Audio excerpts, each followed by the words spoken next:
Hey guys, Trains in Disguise here. Today is going to be a new segment on my channel called Storytime. I won't be doing this segment often.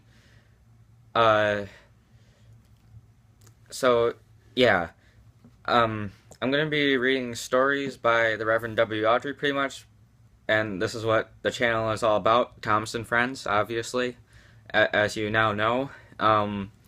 So, I'm going to be reading, today's story is going to be Mountain Engine. It's about Culdee, the Culdee Fell Railway, so let's get right into it. Sir Handel had a bad day. Gold coaches Agnes, Ruth, Lucy, Jemima, and Beatrice had been awkward. They had made him slip to a standstill twice. He was furious. These cattle trucks should be scrapped, he fumed. Skarloey was shocked. I won't have it, he protested. Those old dears need kindness, not bad names. Exactly, so, agreed Rheneas. He winked at Skarloey. You be thankful, Sir Handel, that we're not a mountain railway. A mountain railway, what's that? A railway which climbs mountains, of course. But it can't, said Sir Handel. Its engine's wheels would slip. But it can, said Rheneas. Firmly, we've heard of one quite near here. It can't. It can. A noisy argument started just as Donald shunted a flat truck to the siding nearby. On the truck was a queer-looking engine. He had 6 small wheels and a stovepipe chimney.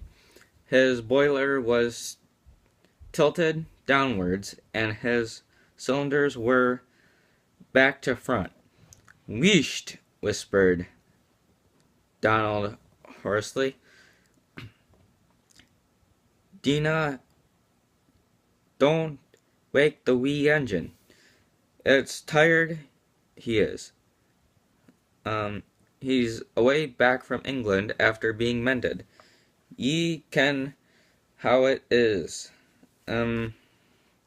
We understand, but who is he? He's called Culdee after the mountain his railway climbs.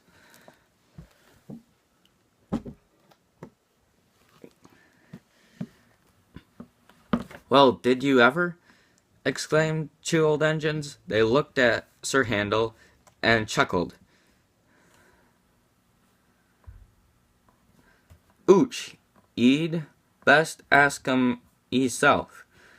Then maybe ye'll learn it's the truth.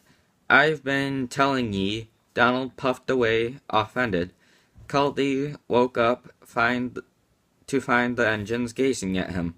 Where am I? He asked. They told him. That's good, he said. I'm nearly home now. Do you really climb mountains? Asked Skarloey. I've done it for years. You must be clever. We couldn't. Our wheels would slip. I'm not really clever, laughed Culdee. I was just drawn like that. With pinion wheels on my driving axles. They have teeth, you see, which fit into a rack rail. I can't slip, however steep the line is.